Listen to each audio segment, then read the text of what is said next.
আসসালামু আলাইকুম রহমতুল্লাহি ওবারাকাতুহ। প্রাণের ভাই সকল, আপনাদের সামনে একটি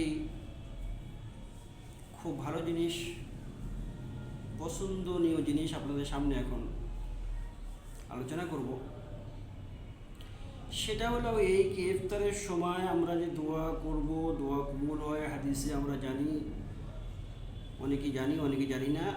আর ইফতারের সময় যে দোয়াটা করব, সে দোয়াটা পৃথক পৃথকভাবে করব না, সমন্বয়ে সম্মিলিতভাবে করব। এটা দুটো পদ্ধতি আছে। দুটো পদ্ধতি দোয়া করলে দোয়া কবুল হবে। সূরা আরাফের ৫৫ নম্বর আয়াত থেকে আমরা জানতে পারি, উদউ রাব্বাকুম তাদাররুআন ওয়া খুফিয়া, তোমরা আল্লাহ তাআলার কাছে দোয়া করো গোপনীয়ভাবে, মৃদু স্বরে, আস্তে আস্তে তোমরা দোয়া করো। তো রোজার সময়, ইফতারের সময় অনেক মানুষ মসজিদে জমা হয়ে যায়। এবারে ইফতার সামনে রাখা থাকে, তো সেই সময় যদি কোনো মানুষ ইফতার সামনে আছে আর সেদিকে হাত তুলে আর মনে মনে কিছু আল্লাহর কাছে দোয়া করে, তো এটাও পদ্ধতি আছে, করতে পারে। প্রত্যেকে এমন করা দরকার, কেন ইফতারের সময় দোয়া কবুল হয়। তো পৃথক পৃথকভাবে দোয়া করা যেতে পারে। কেন আল্লাহ তাআলা বললেন উদউ রাব্বাকুম তাদাররুআন ওয়া খুফিয়া, আল্লাহর কাছে তোমরা দোয়া করো মৃদু স্বরে, আস্তে আস্তে, গোপনীয়ভাবে। তো এখানে তো আল্লাহ তাআলা কাদেরকে বললেন না তোমরা সম্মিলিতভাবে দোয়া করো অথবা পৃথকভাবে দোয়া করো, কিছুতে তো নেই। তো দুটো পদ্ধতি এর থেকে পাওয়া যায়। পৃথক পৃথকভাবে যদি মানুষ দোয়া করে ইফতারের সময়, তাও পদ্ধতি আছে, আর সম্মিলিতভাবে যদি দোয়া করে তাও পদ্ধতি আছে। এই সম্পর্কে আমার একটা হাদিস আবু দাউদ তায়ালিসি থেকে জানতে পারি, 2376 নম্বর হাদিস। আমর বিন শুআয়ব রাদিয়াল্লাহু তাআলা আনহু তিনি বয়ান করেছেন, আন আবিহি আন জাদ্দিহি, তিনি তার বাবার থেকে, তিনি তার দাদার থেকে নকল করেছেন। আমর বিন শুআয়ব কোন? আব্দুল্লাহ বিন আমর বিন আস, এর পুরো নামে। তিনি বলেন, সামিতু রাসূলুল্লাহ সাল্লাল্লাহু তাআলা আলাইহি ওয়াসাল্লাম ইয়াকুল লিস-সায়মি ইনদাল ইফতারি দাওয়াতুন মুস্তাজাবাতুন।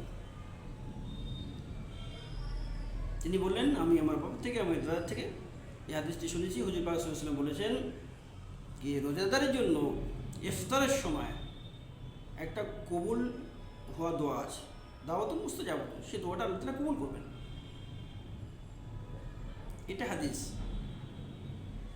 ফাকানা আব্দুল্লাহ বিন উমর ইযা আফতারা দাআ আহলাহু ওয়া ওয়ালাদাহু ওয়া দাআ, তিনি করতেন ইফতারের সময় যখন হতো, নিজের পরিবার বর্গদের ডেকে এনে দোয়া করতেন। তাহলে বোঝা গেল ইফতারের সময় আমরা সম্মিলিতভাবে দোয়া করতে পারি।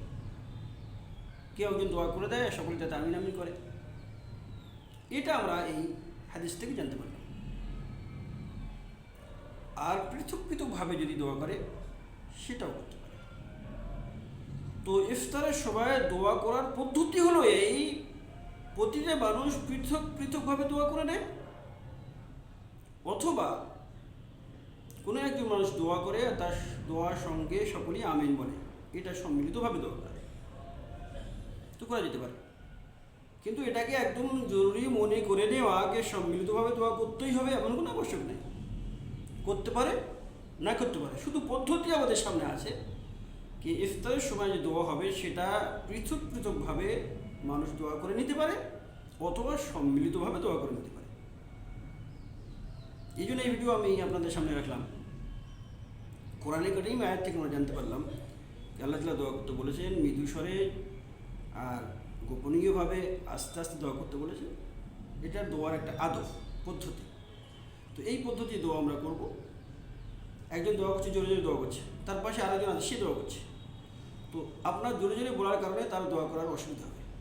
এই জন্য গোপনীয়ভাবে মৃদু স্বরে আস্তে আস্তে দোয়া করলে ভালো হয়। এটা কোরআনে কারীম আয়াত থেকে আমরা জানতে পারলাম।